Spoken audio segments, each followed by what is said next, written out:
Good morning, Tampa Bay. It's another victory, followed by the day of the week. Victory Tuesday. Tampa Bay Lightning got it done in Game 3 last night. Of course, in a little bit, we'll have Henry Yoho from Bolts by the Bay swinging on. We're going to talk all about what went down last night in Game 3. The Tampa Bay Rays got some bad news, unfortunately.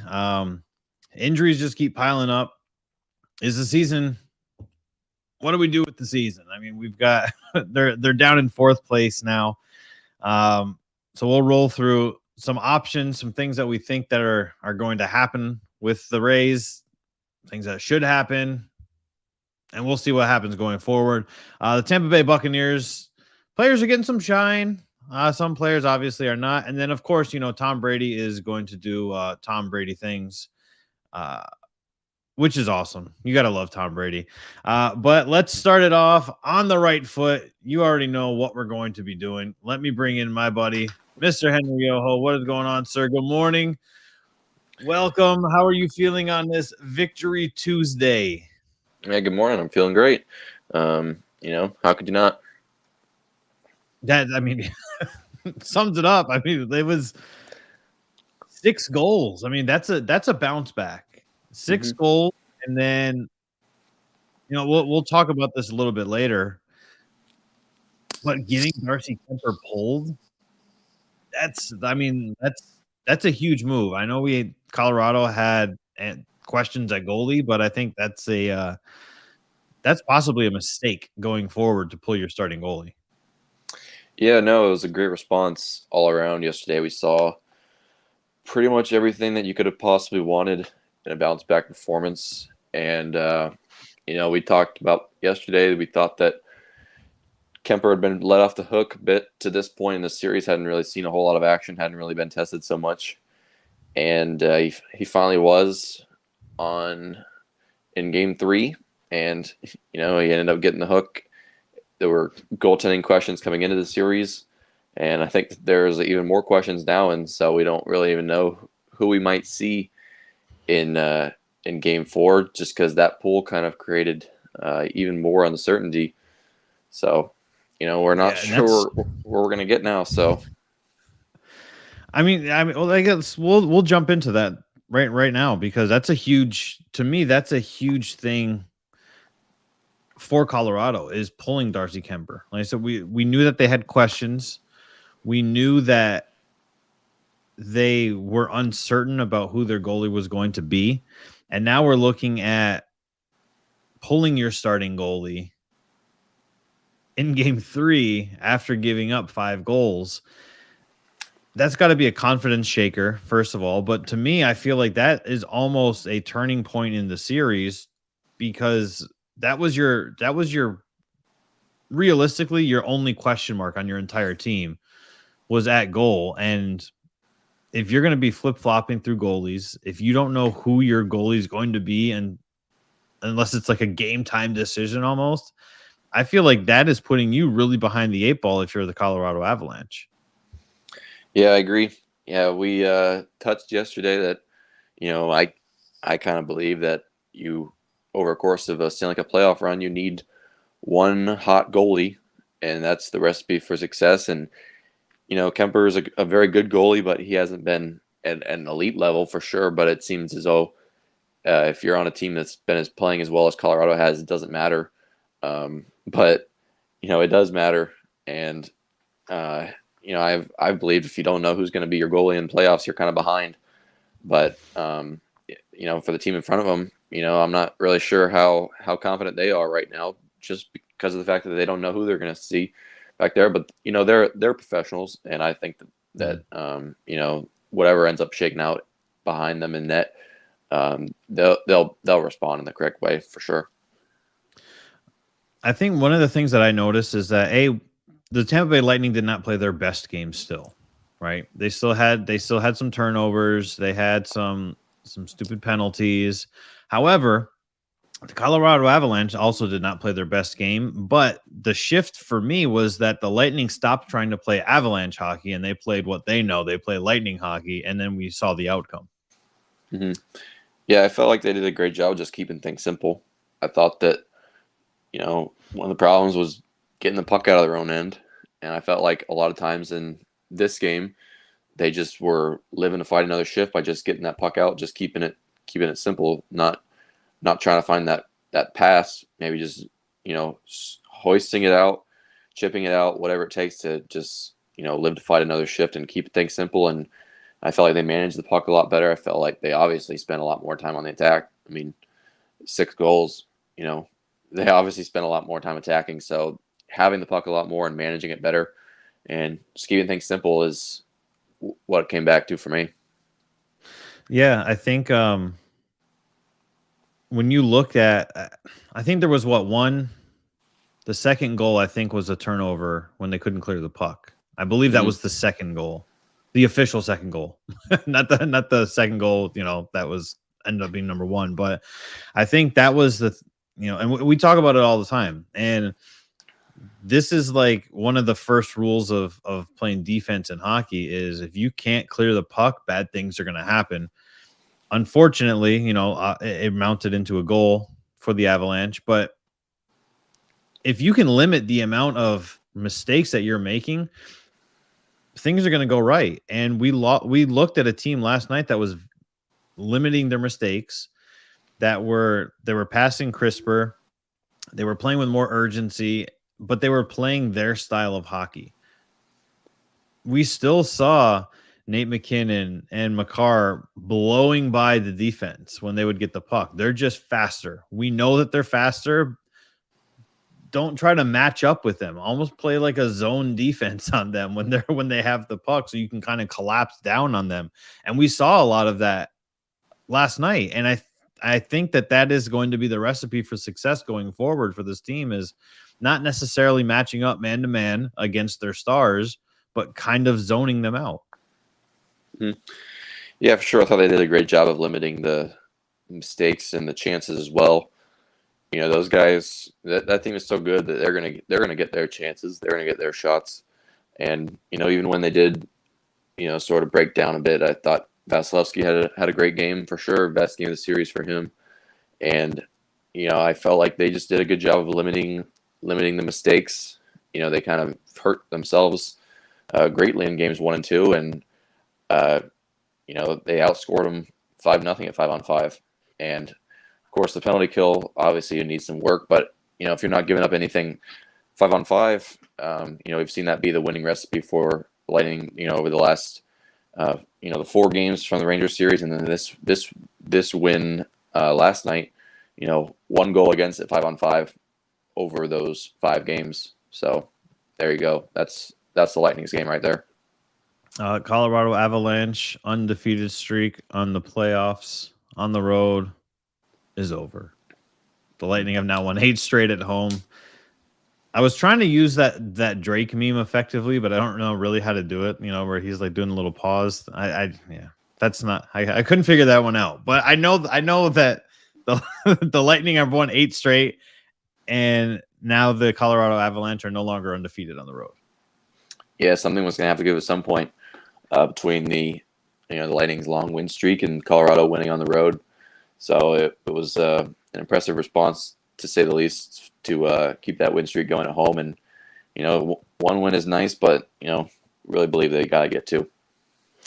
Definitely, I think you've got to bring keep the home ice advantage, shore up the series, go back to Colorado 2-2, and see what happens from there. I met with Chris, who was the winner of our Vazzy bobblehead yesterday. Obviously, so I could drop it off to him, and naturally, we talked Bolts hockey in the blistering sun. And one of the points that we were talking about that is something that I want to talk to you about, because I think it's a very valid thought, and I need everybody to listen to this in context. I know we have a lot of viewers right now, which is pretty cool. Welcome. I appreciate it. Braden Point, obviously, we know how good of a player he is. We know how effective of a scorer he is. But does he look out of place when he is on the ice with them? Has the team found their groove without needing Braden Point in their lineup? because he didn't look like he looked almost like he was slowing down the offense when he was there. Yeah. Yeah, no, it was interesting the way that the lineup ended up shaking out yesterday. You don't know if maybe he had re-aggravated the injury or whatever it was, but I think that ultimately after two losses on the road where things went quite poorly, I think that maybe there was a consensus that something needed to change, and I felt like maybe having a 100% healthy Riley Nash would be more effective than a compromised at whatever percentage you determine that point was at, and I didn't feel like he was particularly terribly impactful in games 1 and 2. Point that is, so I felt like they just felt like that was a change that could have been made, having a healthier body and over whatever point was at. So I thought that was just just try to get something going, just some sort of change. Yeah, I'm definitely for. Obviously, that's not a slight on Braden Point because things happen. Teams gel. This is very. It's indicative of what happens in the playoffs, especially if you get injured. Unfortunately, it doesn't matter how good you are. A lot of times you can become the odd man out, and you cannot necessarily fit in with the schemes and with the formula that is winning. And like I said, it's not a slight on Braden Point, but it's definitely something to of interest. With the Nikita Kucherov injury, we don't know how serious that is. We may absolutely have to call on Braden Point and and kind of shift some lines around and do things with Kuch potentially missing game 4. Like I said, we don't know how serious the injury is. I mean, I know in football, if you fall like that and your knee goes inwards, that's usually either a minor MCL sprain, ACL sprain, or something. But that usually is going to cost you a couple of games. Yeah, yeah. I'm not any type of doctor, and I won't pretend to be one. So it's hard to Dr. speculate. Henry Yoho. Yeah, yeah. No, I'm not going to pretend to know what I'm talking about. But if they do face a situation where they go without him, who knows? You have to have the depth to play at this level, and everyone's battling through injuries, so it can't be an excuse for anybody. So we'll see what ends up shaking out, but hopefully they're able to have as many bodies as they need to try to get another response here, but they'll certainly need him for sure, I believe. I mean, it would be a very nice Nick Paul style moment if he came out game 4 and just scored immediately, like Nick Paul did when we thought that he was probably going to be done for the rest of the game, and he comes out and scores a goal like just a handful of minutes later. Yeah, that was pretty good. And we saw Kucherov get hurt in the Islanders series last year in the East final, and he ended up gutting through it and came through and contributed the way he needed to. So who knows what he might be dealing with, but hopefully he's able to somehow get out there, because that's a guy you don't want out of their lineup. No, definitely not. Another guy that you need in your lineup, which he has shown, is the man, Mr. Scory Perry. As you see, he is now the first player in NHL history to score a goal in the Stanley Cup final for 4. Count them, haters. 1, 2, 3, 4 different franchises. I mean, that's huge. That's absolutely huge when you look at a guy like Corey Perry, he's the scrappy guy. He's kind of like a momentum shifting player where he's going to mix it up every time. He's like the Draymond Green of this team. People love to hate him. I feel like that might be the most effective parallel I've had in the history of this show. Corey Perry is Draymond Green. Yeah, I agree. And, I would say, like Draymond, he's just a winner. It's unbelievable. He drafted 2003, Stanley Cup win pretty early on in his career, 2007.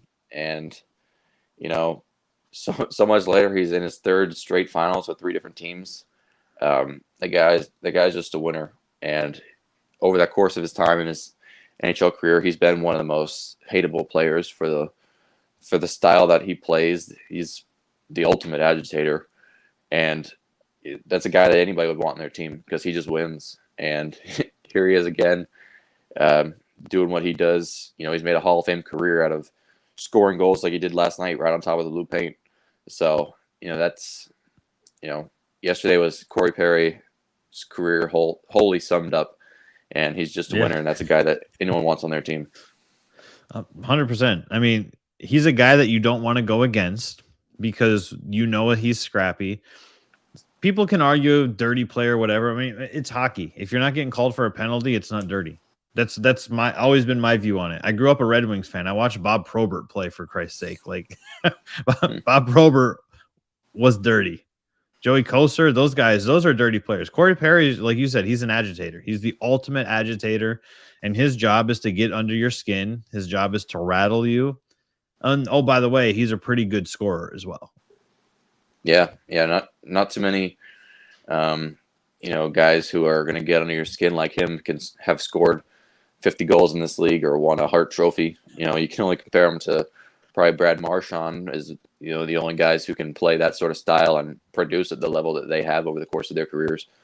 Like I said, he's made a Hall of Fame career out of playing that way, and there's been a ton of just silly things that he's done.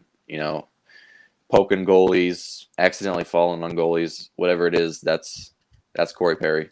So we should accidentally falling on goalies a little, yeah. Oh, he's the king of accidentally on purpose falling on goalies. And we love him for it. If you love that, if you love like old school hockey, Corey Perry is your guy. That's why I'm glad that he is on the Lightning. Because I liked watching him play before, but I hated playing against him because of those things. You're like, God damn it. I don't want to see this. Like, I know you're going to, poke at Vazzy. I know you're going to, when you're getting up off the ice, you're going to put a little knee on an ankle and push up that way, and I don't want to see that like on my guys. No, I'm okay that you're not doing it with us. Yeah, no, that's the worm. That's the way he is. He's never going to change. So it's worked for him so far. If I told you that the Lightning won the hit battle 40-27 last night, or if I told you before the game that the Lightning were going to win the hit battle by 13 hits before this game started, would you have called me crazy? No. If you would have said that they won it, I wouldn't have, but maybe by that much, maybe a little bit. But I believe that's just a great way of getting the home crowd involved. Everyone loves the big hit, and whenever they hear the boards rattling like that just gets everybody going. And when you need something to get you going, the home crowd can propel you that way, and throwing the body around can that gets everybody excited every time. And I think I think that's got to be in their recipe going forward is playing physical. Knocking guys off of the puck, getting hard checks. I mean, Darren Helm is out there taking heads off, right? And you've got to have somebody out there that wants to hit hard, that wants to knock guys off their skates, put them on the ice, take the puck away. I mean, we saw Cirelli was beautiful on defense last night, just cleanly stealing pucks away from skaters to the point where you're like, oh, well, I didn't even realize that he had the puck. It was such a clean steal. Like we saw that, I think, on 3 or 4 separate occasions.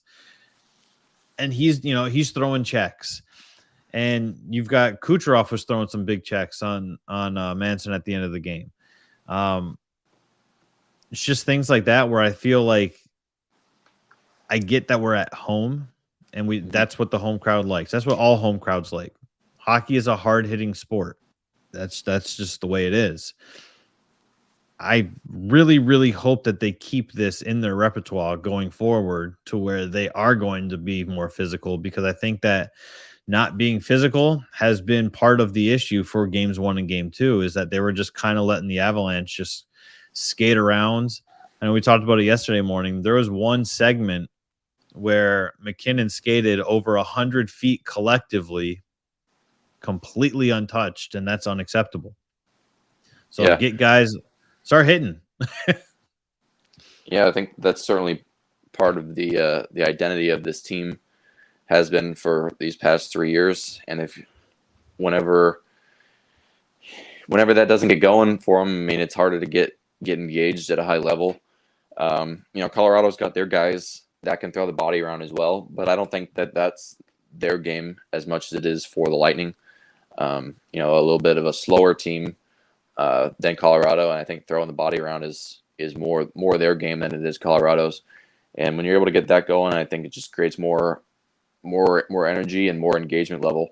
And I think that everything falls in place from there after that. So, if they can keep that going in Game 4, I would expect a similar sort of response. Absolutely. I think also another huge thing is winning 58% of your faceoffs. That's obviously huge, especially when you're going against a team that has such a potent offense, like the Avalanche do. So that's cleaning up like the ticky-tack things that are not customary out of this Tampa Bay Lightning team. Really showed to be the difference. You talked about it yesterday. Victor Hedman was a guy that needed to get going. I said Anthony Cirelli was a guy that needed to get going. I mean, you basically called it. Victor Hedman had a very good, very solid game again. And hopefully that's a turning point for him, because for the longest time he looked like he was lost. We needed big defensive efforts from Cirelli. We got that as well. And I'm really hopeful that this is, obviously hopeful as a fan that this is a turning point, but you definitely, what we saw last night from this team was definitely resembled the Stanley Cup championship caliber team that we have. Yeah. Yeah. Like I said earlier, I think they got, everything they could have wanted from everybody. I couldn't pick out anybody that I thought might have had a bad game or anything like that. Everybody I still believe has another level to them. But I thought Hedman was much better. I always talk about I'd like to see him shoot more on the power play, and his shot from up high on the power play created that rebound for Perry, and they finally got something going on the power play, which was huge. I thought you could go back to that more than getting any individual player going from what we saw last night, just because I felt like the power play had dried up, and that was a killer. If you're not scoring on the power play, then you really got no shot, especially when Colorado's scoring as much as they are on their man advantage. And I thought that was huge, even if the game was kind of out of touch at that point. They were already up 3, but I felt like just seeing something go in on the power play was huge. And I would talk about how big that was, more so even than an individual performance for me. Yeah. How much did you like John Cooper putting out the power play, the first power play unit at the end of the game? Kind of how Colorado did in game 2. I mean, it's what's that phrase? I'm going to age myself here. What's good for the goose is good for the gander. Yeah. I mean, you reap what you sow. Evan's in the background shaking his head at me, but it's I mean, that's what you like to see. I'm going to one up you every single time. Like how I'm the king of being petty, and I do it because I think it's fun. But I mean, like, that's what you need to do. You need to say, you know what, you're going to do this to us, we're going to do this back to you, and we're going to do it better.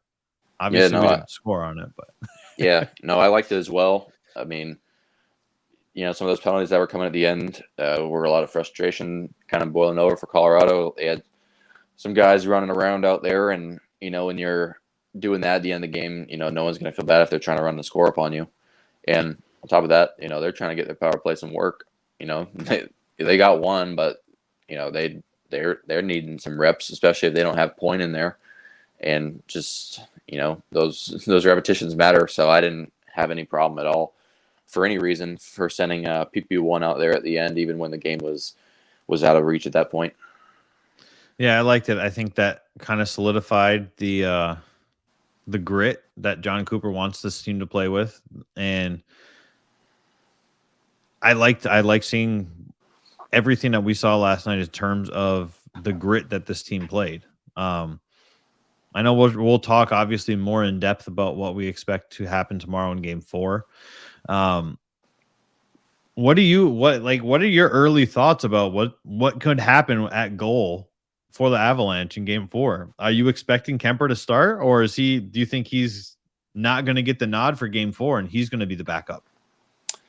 Yeah, it's a really interesting situation. I'm not really sure which direction they would go. If I would say right now, if I had to pick, I'd probably lean a little bit more towards Kemper, just because I felt like maybe part of the decision to pull him was to get him some rest and to refocus for the next game. I would lean in his direction. They paid a pretty hefty price for him in the offseason to bring him in to be their guy. And, at mid-season, they determined that they didn't want to go in a different direction at the trade deadline, and because they felt that Kemper was their guy. And I don't feel like that'll change at this point, regardless of what happened. So I think that ultimately the theme for them has been that Kemper's the guy for them, and I think that that's ultimately where they will continue to ride. But Frank Sosa's been effective in the playoffs. He was undefeated. Still, that one wasn't on him last night. But it's an interesting situation to follow. But if I had to lean one way or the other, I'd be leaning a little bit more towards Kemper. Another parallel that I was drawing is every article that you read about Darcy Kemper is like, he's great until he isn't. He's great. He's going smooth, and then the wheels fall off. Is Darcy Kemper the Ryan Fitzpatrick of goalies? Yeah, you could say it's pretty similar to that. Maybe not quite at his age, but right, yeah. But in terms of like the ultimate, the highest of highs and then the lowest of lows, so where you're like, oh man, this guy is great, and then the next game you're like, what the hell just happened over there? That was terrible. Yeah, for sure. A shutout in game 2, whatever you want to make of it, regarding the volume of dangerous chances he saw. But regardless, there was a 0 up on the board, and then in game 3 he led in 5. So that's just riding the wave of the playoffs. Yeah, 100%. Well, Henry, as always, we appreciate you joining the show. We'll have you back on tomorrow. We're going to preview everything that we think is going to happen in game 4. I'm going to put you on the spot with some specifics so you can just call your shots again, because it worked in round 1. So let's make it happen again in the ultimate round going forward. Make sure you guys all follow Henry on Twitter. It's at Henry Yoho. And then, of course, he is the managing editor of Bolts by the Bay, which is a fantastic website, part of the Fansided Sports Network. So make sure you guys check out everything that they've got going on over there. Henry, as always, we appreciate you joining in. Awesome. Yeah, thanks for having me. Oh, you joined just in time. I'm gonna let you take this one. We're gonna talk Rays.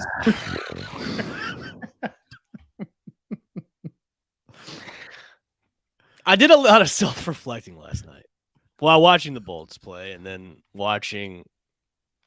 There's a certain point of the Rays game where I just turned it off. I was like, I'm done with this.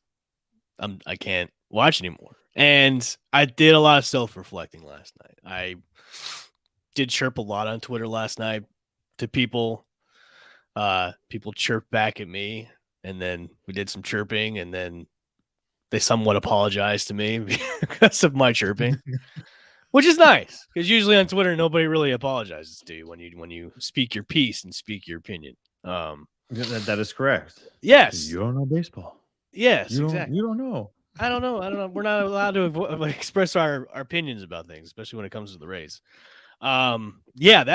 This is. It's now piling up and piling up and piling up even more now with this team. And I'm going to pull up the list of injuries, which we've added to within the past 24 hours. Give me 1 second. Better known as a laundry list. Yes, a laundry list of players. Courtesy by Charlie Parker. You can follow Charlie at CMParker999. Thanks, Charlie, by the way. As you can see to the side of us, the list of players that are on the IL for the Tampa Bay Rays. Now, obviously, there's a couple of names that will not be joining us probably till 2023, and that it includes Tyler Glasnow and Brendan McKay. I forgot Brendan McKay was even on the team because he's been hopped around and bounced back to the minors and to the pros a lot, and he's been injured, frankly, a lot too as well. So I forgot he was even on the team. I thought he was traded to the Padres at one point in time. Andrew Kittredge will not be back. He'll be back in probably late 2023 because he's going to have Tommy John surgery on his elbow. So, yeah, this is the ever-growing list of players that are on the IL for this, and it's not getting any better because Manuel Margot has a significant knee injury last night, but colliding into the wall last night, and then Kevin Kiermaier was hurt last night as well. So you have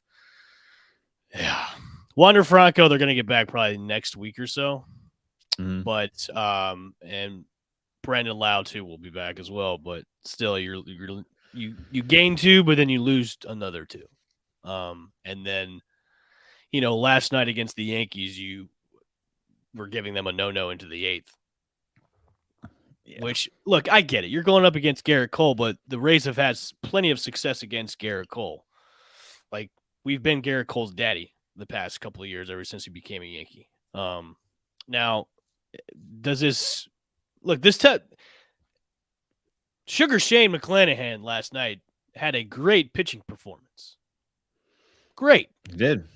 Only allowed 1 hit until they made the pitching change. So – it's a shame. If they would have gotten no hit, it would have taken away a fantastic pitching performance by him last night because nobody can hit the goddamn ball.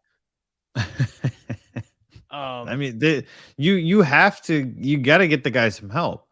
Yes. I said this yesterday on the show. It's not the pitching. Our ERA, I've got yesterday's show notes here from yesterday. Our pitcher's ERA this season is 3.12. Mm-hmm. Our ERA last year in our 100-win season that everybody likes to go back to was 3.73. Our pitching is doing its job. And it's always been like that, Danny. And this goes back to our comments last week about, it's time to look within and maybe blow it up and maybe do something different than you're always doing. Like, hey, pitching is our cornerstone. Pitching is this. This is how we win games. Well, you can't always do that. And I know the Rays have tried this in the past where they've brought in big hitters and tried to be like that hit show and, and trying to bring in like at least a couple big name bats and free agencies and trades, but like maybe they're scared to do that again. But look, you are in a division where the Yankees have big hitters. Toronto has a big hitting lineup. Like you have to keep up with them, and pitching's not going to do it all the time. Right. So, I saw the question that you had in our show rundown, is it time to maybe pack things up and look towards next year and look upon the bright side of everything? I don't think we're there yet because, obviously there's still plenty of baseball. Now, I know you might smirk and laugh at that, but there is still plenty of baseball and there's still plenty of things that they can do because you never know. They could get all these guys back at one point, and then, rip a winning streak in hand and just kind of start gaining ground on the Yankees. Now, obviously, it's going to be tough. And now you're dropping into 4th place. The Red Sox are now above you and the Blue Jays too as well. But everything is in a tight-knit race where you can compete with those 2 teams now. But right, yeah. It shouldn't be that way. It shouldn't be that way. Because at one point in the season, the Red Sox were in last place. You were nicely comfortable in 2nd place where, Toronto was a few games back where they weren't chipping at the heels, but now you're in 4th place and you're really only a few games above Baltimore now. Yeah, you have to say you're 5.5 games above Baltimore and you've got 2 more against the Yankees. So if you get swept by the Yankees and Baltimore, I mean, they won yesterday. Mm-hmm. It's a thing where you're looking at. It's almost a reminder of the 2008 World Series run, where the next season the wheels fell off because everybody went down with injury, and Twitter wasn't really prevalent then, so I can't pull up any tweets to be like, oh, we're people over here going, but it's okay, it's okay. I think at that point in time maybe there was like 2 people on Twitter. And right, yeah, and maybe like a half a Rays fan on Twitter at that point in time. But I chirped last night. Look, I hope they get no hit, and a person who shall remain nameless, that is on one of the networks around here is, you hope they do. I'm like, yeah, I hope they do. It'll be the second time this season. You. Huh. What? You said Voldemort tweeted you. That's impressive. No, look, we're not enemies or anything. I consider him a colleague in this field, what we do. But sure, there's some things that we don't see eye to eye at time, and that's fine. Difference of opinions. But I said, yeah, I hope they do because that would be the second time they got no hit this season. And frankly, that would be kind of like, I would hope to say it would be a deciding point where they have to have a fire lit under their asses and maybe look within and say, hey, we might have to like do something drastic where we have to blow something up and just start making make some moves. Because, our farm system is ranked in the top, 2 and 3 all the time. But honestly, I haven't seen a lot from our prospects that have come up. Now, you can say, well, maybe they're not major league ready. Well, the Braves thought they were major league ready when they brought them up. But to me, they haven't really been all that spectacular. Taylor Walls has been below average at best, and that's both on the bat and also on his fielding at times. Yep. Same with Vidal Brujan as well. And, Ronder Franco is up here. He was the number one prospect. He has shown why he's the number one prospect, but he's been hurt.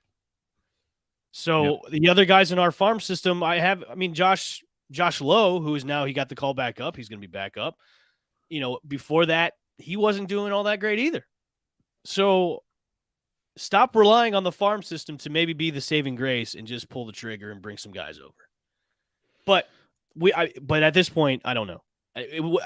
Let me ask you, Danny, at this point in time, if they decide to say, hey, we're going to blow things up, we're going to make some crazy moves and trades, is it worth it at this point to do that? Or is it, kind of too little too late? Too little too late. Now, I know I said before it's only June. We still have a lot of baseball left, but. Right. I think the argument of there's a lot of baseball left is harder in this division than other divisions. I definitely agree. You know what I mean? And when we say like, okay, yeah, should the Rays start, trying to build towards next season?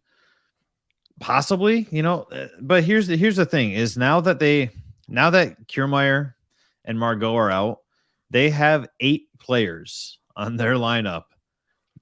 8 players that are batting over the league average. Woo! And that's it. Yay! And that's terrible. You can't win games if you can't generate runs. We saw that yesterday. Mm-hmm. Shane McClanahan had a great game, and he was unable. They were unable to get the win for him because they just can't generate runs. We saw that this past weekend too against the Orioles. Right. They had one game where they won 6-0, but other than that, they dropped those other 2 games where they weren't even scoring anything. They were scoring maybe 1 or 2 runs, and that was it. Yep. And you're doing that against the Orioles. The Orioles.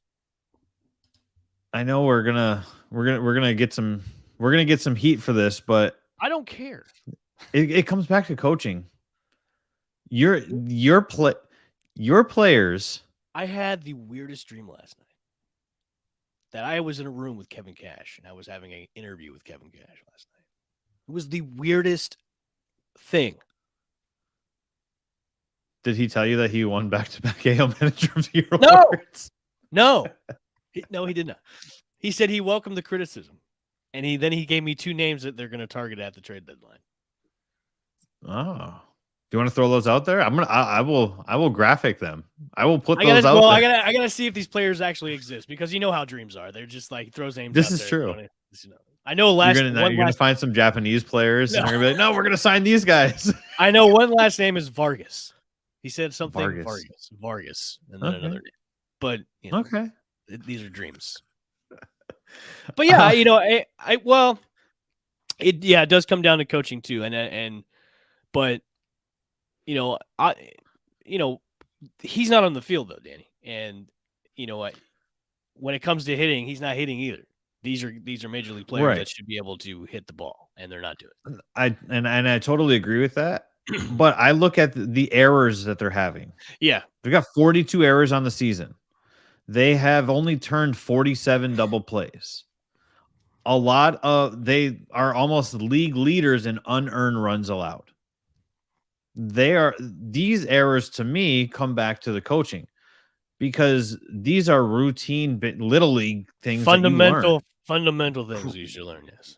Yeah. It's fundamental baseball to be able to catch the ball, to be able to play a ball in the air properly, to be able to throw it to the cutoff man. Like if you have made it to Major League Baseball and the Tampa Bay Rays think that you're ready to be called up from their farm system, there's a reason behind it. Now, I know with the amount of injuries, they might just start having to call people up for the hell of it. They might have an open tryout today for infielders. You never know. It worked out for Vince Papale in the NFL. True. Made a movie about him. I just, at this point in time, and I said this last week, that they're not going to make the playoffs. They won't. No. Not at all. So, Rays fans, you have to open up your eyes because that might be your reality right now is they're not going to go to the playoffs. So, suck it up, Buttercup. Reality's got to set in. I mean, yesterday, the Baseball Reference website, they do live playoff updates based off of the results of every day. Mm-hmm. And even after their terrible outing against Baltimore, the Rays still had a 71.2% chance of making the playoffs. Now they have dropped down to 62%. Hey, that's above 50. I mean, with the expanded playoffs, I mean, yeah, but they're not a playoff team. I'll tell you that. No, there was a time where you said that they were a bad third place team. And now they're a bad fourth place team. Correct. And it's not Rays slander if you're pointing it out. Like, you can still be a fan and be critical of a team. Right. That's part of being a fan. And you can be a fourth place team and be above 500, which the Rays are in that division. But they are a bad fourth place team. They are playing like a team under 500. So what happens if the Rays fall under 500 and they remain in fourth place? Because all of these talking points from a lot of these like eternal optimists for this team, a lot of these players, oh well, they're 5 games above 500 and they've got everybody is injured. There's a lot of baseball left. Like, all of these arguments are going to dry up at some point. So when do you look at it and go, okay, this ain't our season. It's time to start looking forward. We know that they're probably not going to make a big trade. Nope. I would like if they would, but we know the Rays' philosophy. They're probably not going to do anything. They're going to rely on the farm system, like you said, one of the top farm systems, but for some reason it's just not panning out when they get to that next level. And it's like when you look at college football players, you look at like the quarterbacks from Ohio State, quarterbacks from Alabama, they never pan out. And it's simply because their team in college is that much better than the other teams. And it doesn't translate when you get to that next level. And I think that's the issue that we're seeing with this farm system of the Tampa Bay Rays. And I'll tell you this, Also, too. If they keep playing like this, I mean, you're not going to have fans come to the stadium either. Right.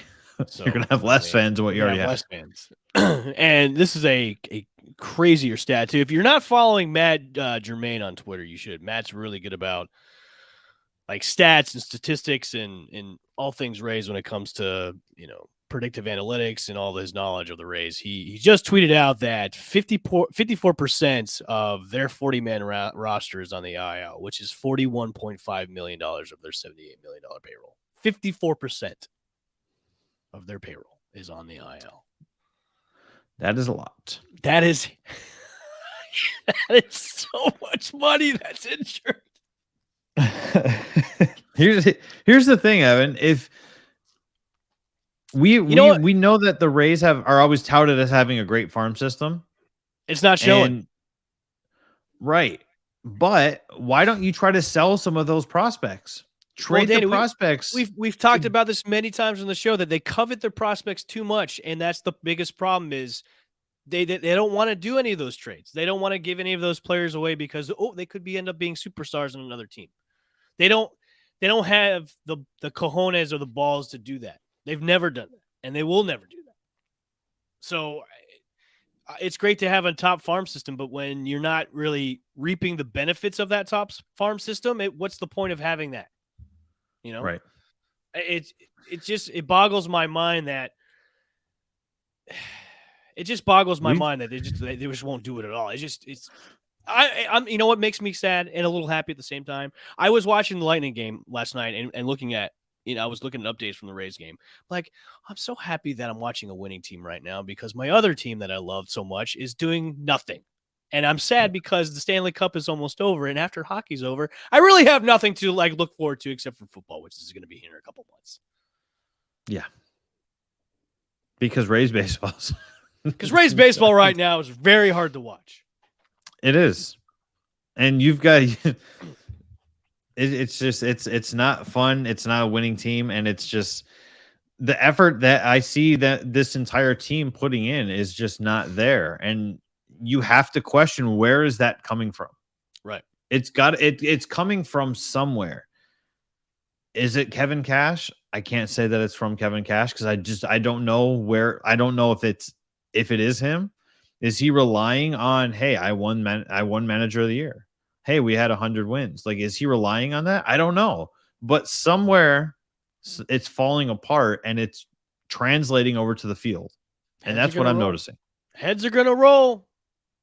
Something's going to happen. Heads are going to roll. And then you all will look at us and saying, hey, you guys were right all along. And we're going to say, you know what? You are correct. Nobody will ever tell us that we were right, even if you're right. This is 2022. That's true. I bought tickets. I bought tickets for myself and my dad for Father's Day, so we're gonna go see the Brewers when they come into town. Because they had that 50% off deal for tickets. Right? Yeah, great deal. Yeah, great deal. I'm right behind home plate, but now I'm like, man, there's gonna be less than 1,000 people there on a noon game on a Wednesday. If you fart, everybody's gonna hear it. It's gonna echo. You will probably hear me on the telecast screaming at the top of my lungs, probably, because there's not gonna be. Of course, screaming Channelside Sports, right? Yes, follow us. We are correct all the time when it comes to this team. Do you realize that we've grown 125 followers in 2 days? Because it's exponentially because of our charisma and the fact that we're usually right about things when it comes to Tampa sports. It's I would say it's fairly accurate. Oh, you're doing the same time? There we go. Good. So if you're not following what that comment was, is that's kind of I guess that's an inside joke of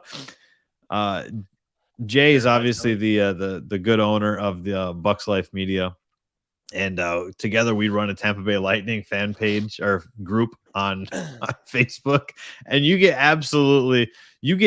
none of these, like a million every game. Oh, my grandmother is sick. I got to go to the hospital. I got to do this. Verified somebody seller. Please. Yeah. Somebody please. I have to sell these tickets. I don't care. Oh yeah. Okay. Yeah. It's time to move on from you guys. Decline and then block as well. Did they show any? I couldn't remember if they showed any of the outside last night at Amalie Arena at the watch party. Yes, it was packed. Yeah, there was a few thousand people outside, right? Yeah, I mean it wasn't as packed as before because the weather was terrible. Yes, it was. I heard reports. That there were parking lots charging upwards of $100 for parking last night. Get out of here! And people are paying. I don't have any photo proof or anything, but I saw from a very close friend of mine, and then I also saw it from some other people that I don't know. But dude, that's insane. Like Roxy and I were talking about. If the weather clears up, I mean, we're 11 miles away from the arena. Let's drive over there. We'll hang out, watch the game in Thunder Alley, and just enjoy it. Right. And then I started seeing, oh yeah, people are charging $100 for parking. I was like, never mind. I'm going to plant my ass on the couch and I'm going to watch the game at home. The bad part about it is people paid that though. There are some people that said, you know what, I'll pay the $100 to go to the park and then walk a couple miles. I bet you that happened too. Whoever had that lot made a lot of money. Yeah, I mean, I at that point wouldn't just Uber from the house. Are we It's like too? $40. I know I wasn't here for the lightning chat with Henry. Did you guys talk about like momentum swing? I mean, this is kind of we're mirroring like the Rangers series, as you know, we were down 2-0, one game, we won the next, 3 games. Is this are we at that point where we can say the momentum has shifted yet, or are we just going to wait to see the series is tied? I told Henry I think the momentum has shifted because they opted to pull Darcy Kemper out of goal. Okay. I think that was the icing on the cake for a momentum shift in the series for me. Obviously, that'll remain to be seen tomorrow, see what happens, but I think that's why John Cooper, he was very adamant about not pulling Andre Vasilevsky in game 2. Doesn't matter. We got 7 goals, not pulling him. It's going to do more harm than good for me to pull him at this stage. Because you don't want to pull your starting goal. That's pulling the confidence of the starting goalie that you have. That's saying, well, right. I have no confidence in you whatsoever going forward the next how many games. That was a terrible move by Colorado, because now, and I think a lot of people talked about this before, where they don't really know who their starting goalie is now. Like, who are you okay? Now it's almost like a coin flip going into game 4. Yeah. It's which is fine. They have all the problems in the world. That's cool with me. That it just benefits the Lightning going forward. So that's for sure. I'm hoping that we see obviously a tied up series heading back to Colorado, to where it's hell yeah. I told Henry before the Stanley Cup started, I was like, in the event if the Lightning happen to lose the series, or even if they win the series, I don't want the Lightning to win with a sweep. I want to watch good hockey, because this is going to be the last bit of hockey we're going to get for a long time. So like, I want to be able to enjoy it. As a fan, I want to be on the edge of my seat. Obviously, I would prefer the Lightning to win the Stanley Cup, but I still just want to have that, like that invigorating to where I haven't blinked in like 10 minutes. That's what I want while I'm watching the Stanley Cup final. Well, we scream about this all the time on the show, is if you want to be the best, you got to beat the best. And especially to get a three-peat, you got to beat the best in the league. And I'm glad this is going to be hopefully a competitive series the rest of the way. Because now, obviously, if we rip off the next games and win it, that's cool with me too. I mean, that's fine. That saves me a lot of anxiety and weed smoking, but right, that's cool with me. So, Chris Sims, I'm gonna we'll put a bow in this. We talked about this last week. Chris Sims put out his top 40. It is finalized now. Okay, because we were not sure who the top 4 were going to be in order. Anyway, we knew who they were going to be. Process of elimination, and we're smart. Mm-hmm. Josh Allen is the number 1 quarterback in the league according to Chris Sims. Totally fine with that. Do you want to go like do a quick lightning just down the top 10 and say yes or no if we agree or not? Yeah, let's do it. I'll read them off for you. Josh Allen, yes. Number 1. No. Patrick Mahomes, number 2. No. I don't think he's number 2 either. Justin Herbert at 3. Yes. Yes. Joe Burrow at 4. No. Aaron Rodgers at 5. No. It's too low. Matthew Stafford at 6. Yes. Russell Wilson at 7. No. Our very own Tom Brady at number 8. I don't agree with that whatsoever. I think that's so disrespectful to the guy who led the league in passing yards last year. Florio and Prescott are like making out with each other all the time on that stupid show they have. They hate the Bucs. Dak Prescott at 9. No. And Lamar Jackson rounding out the top 10. No. So we don't agree with you, Chris Sims. And I'm not saying no, they shouldn't be in the top 10. I just say no, position, the order that it's in. And maybe the last 2 I don't agree where they're at, because I think at number 11, Derek Carr, who is extremely underrated, should be in the fringe top 10. I think you should. I totally agree with you. You should have Lamar out, and maybe Derek slides into that 10 spot. Well, Tom Brady's dropping like flies because he. That's fantastic. I love that Tom Brady does this stuff. I really do. And it's so, and you know what, Danny? It's so funny because he didn't do this stuff up in New England, but as soon as he comes down to Florida, it's all bets are off, and he's doing all kinds of cool stuff. Because he's Florida man. Yeah, he's Florida man. He doesn't have to be the stuffy New Englander that he was. He can be cool Florida man and do whatever. Right. You are Next thing you know, Tom Brady's going to end up in Walmart like doing some crazy shit. So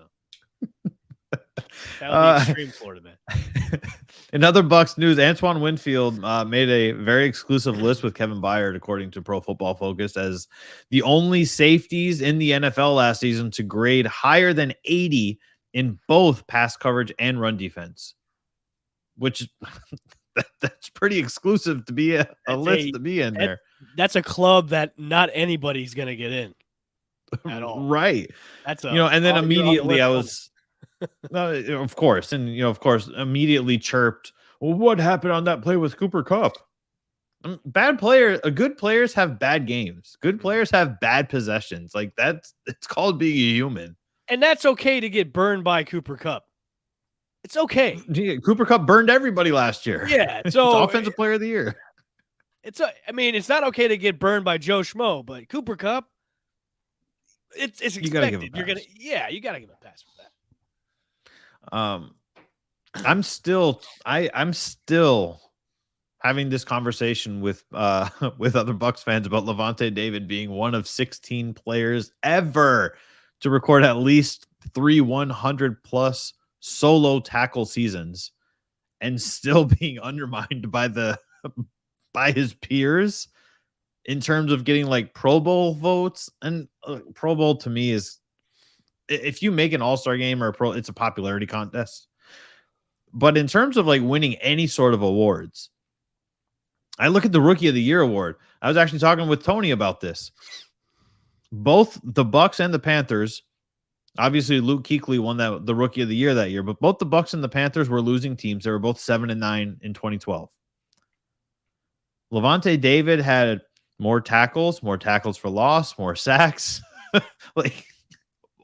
and he got 3 votes for Defensive Rookie of the Year. Luke Kuechly got 28. I don't understand I don't get it. That's why I don't pay attention to those things, because they're rigged. Lavonte David for the longest time though has been completely slept on. And Mike Evans, look, Tom Brady's going to retire, at least not play for the Bucs after this season. Is Mike Evans going to fall back into obscurity, just putting up the same consistent numbers he has been for his entire career? I mean, obviously, it depends on who's throwing to him. Baker Mayfield. No, I'm still on that train. The reports are Carolina is probably going to make a trade for Baker Mayfield. It is coming, right? So, I mean, Lamar, come on down. We'll give you a contract. You know what? I don't know if they're willing to pick up a running quarterback, because I just don't know how well it fits their scheme. And I think that's the problem. Yeah. And I can agree upon that, but they change it up. We've always had that pocket passer. Right.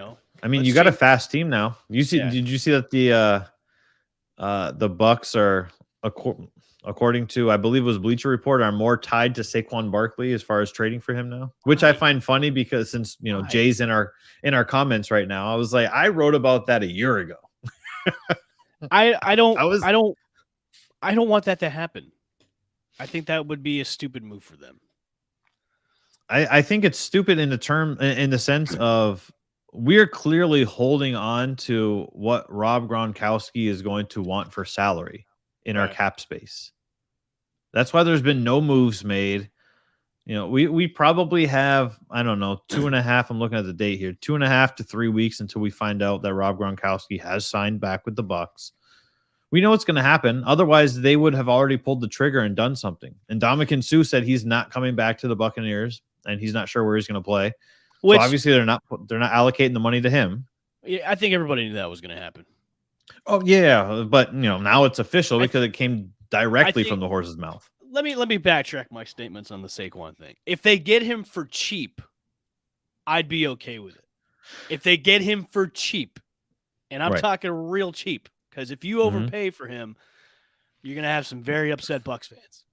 I mean, they were talking about at the Combine, Ian Rappaport even said this, that general managers reviewing Saquon Barkley as no better than a 5th round pick. And I can agree with that. I can 100%. And you know what? He's a 5th-round pick with the upside of a 1st-round pick still. That's true. I think But the it's problem for Saquon is the Giants rely on him too much, and they're terrible everywhere else around him. That's not the case here in Tampa. I mean, if you get him for a 5th or 6th, that's fine with me because now you can share that time with Lenny. But the only thing that really just with me, it's almost like a boom or bust kind of deal. You get him for cheap, and then you can pray he doesn't get hurt again. But he's not going to be running to the ground like he did at the Giants. So no, and I think that an 80% healthy Saquon Barkley paired with Leonard Fournette is better than 100% healthy Ronald Jones paired with Leonard Fournette. Yeah, but aren't they almost like the same runner though? The same type of back?